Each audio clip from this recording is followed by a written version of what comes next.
اس مسجد سے ہوتا تھا۔ اس سے پتہ چلتا ہے کہ مسجد کا کردار بہت بڑا ہے، اور مسجدوں کو ہم صرف جو آج ہمارا ماحول ہے کہ صرف ہم نماز کے لیے یوز کرتے ہیں، اس کے بعد ہم بند کر دیتے ہیں، مگر میرے نبی علیہ السلام کے زمانے میں مسجد کا جو رول تھا، جو کردار تھا کہ ہر وقت مسجد کھلی رہتی تھی، وہاں پہ پڑھائی بھی ہوتی تھی، وہاں فوج کے قانون بھی سکھائے جاتے تھے، وہاں پہ دنیا کے جتنے بھی لوگ آتے تھے ان سے بیٹھ کے میٹنگ بھی لی جاتی تھی۔ تو یہ تھا مسجد کا کردار، جہاں سے ساری باتوں کو، ساری نئے نئے پلانس جہاں تیار کیے جاتے تھے امت کے صلاح و بہبود کے لیے، امت کی بہتری کے لیے، وہ تھی مسجد۔ تو میرے نبی علیہ السلام نے جب مسجد تیار فرمایا، پھر اس کے مسجد کے آزو بازو آپ نے چند روم کو بھی تیار فرمایا، اور لوگوں سے اس کی درخواست کی۔ اس کے بعد چند روم بھی تیار ہوئے، اس روم میں آپ کے ازواج مطہرات بھی رہا کرتی تھی۔ اس کے بعد مہاجرین جو تھے، جو اپنے گھر بار کو اللہ کے نام سے چھوڑ دیا تھا، جو اپنے مال کو، دولت کو، سب کچھ چھوڑ کے اللہ کے لیے قربان کر دیا تھا، انہوں نے بھی مسجد کے بازو میں جو روم ان کے لیے بنایا گیا وہ بھی وہاں پہ پناہ لیے۔ میرے نبی علیہ السلام اس کے بعد انصار اور مہاجرین جو وہاں رہتے تھے ان کے درمیان اخوت و بھائی چارگی پیدا کی۔ جتنے مہاجرین تھے ان کو انصار کا بھائی بنایا گیا، اور اللہ کے نبی علیہ السلام ان کے درمیان اخوت و بھائی چارگی پیدا فرمائی، اور اللہ کے نبی علیہ السلام نے فرمایا، اے انصار، یہ مہاجرین تمہارے بھائی ہیں۔ سب کے درمیان آپس میں بھائی چارہ پیدا کیا گیا، اور انصار جو مہاجرین تھے، جنہوں نے اپنے گھر بار چھوڑ کے مدینہ تشریف جو لے کے آئے تھے، ان کے لیے انصار ساری خدمت انجام دیتے تھے، ان کو اپنے گھر میں بسایا، ان کی ساری ضروریات کو پوری کرتے تھے، یہاں تک کہ حضرت عبد الرحمن بن عوف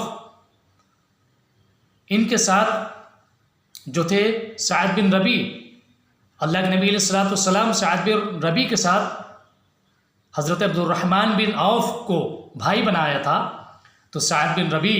آپ قربان جاؤ ان صحابی پر کہ سعد بن ربی جو تھے وہ حضرت عبد الرحمن بن عوف کے بھائی بنے تھے۔ اللہ کے نبی نے ان دونوں کو بھائی بنایا تھا، تو سعد بن ربی نے فرمایا، عبد الرحمن بن عوف سے کہا، اے عبد الرحمن بن عوف، میرے پاس جو مال دولت ہے، میرے پاس جو دولت ہے، میرے پاس جتنی بھی دولت ہے، اس دولت میں سے آدھی دولت تم لے لو، اور میری 2 بیوی ہیں، اگر تم چاہے تو نکاح کرنا تو میں اپنی بیوی کو طلاق دے دوں، اس کے بعد آپ میری بیوی سے نکاح کر سکتے ہو۔ یہ ان کا جذبہ، یہ ان کی قربانی، ایثار و قربانی کہ مہاجرین عبد الرحمن بن عوف جو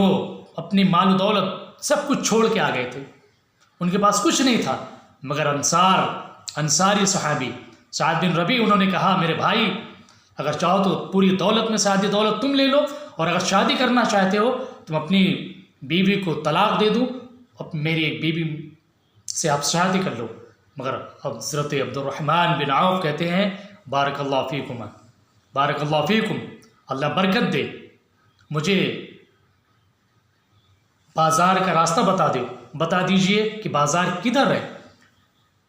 تو ان کو جب ان کے لیے بازار کا راستہ جب بتایا گیا ان کو، تو حضرت عبد الرحمن بن عوف تجارت کرنا شروع کیے، یہاں تک کہ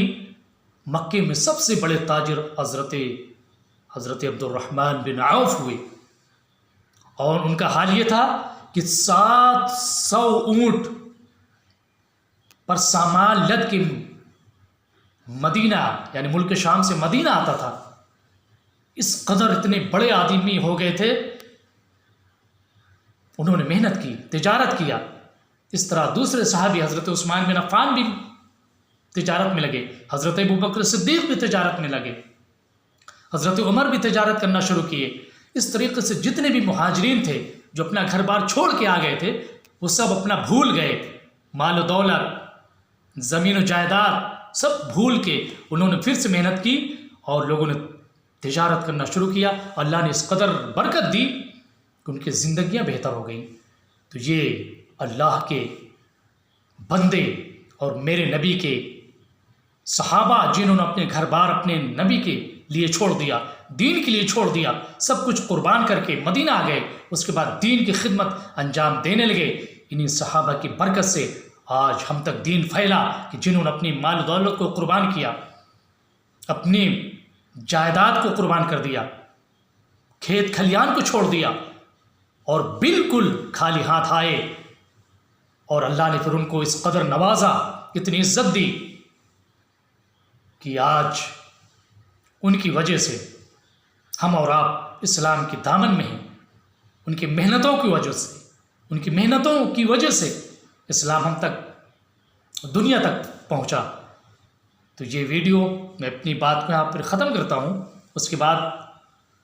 کیا پلان آگے ہوتا ہے اس کو انشاءاللہ 22ویں ویڈیو میں بیان کروں گا کہ صحابہ پھر میرے نبی علیہ السلام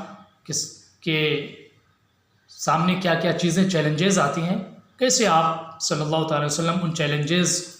کو فیس کرتے ہیں، اس کو میں انشاءاللہ آنے والی ویڈیو میں بیان کروں گا۔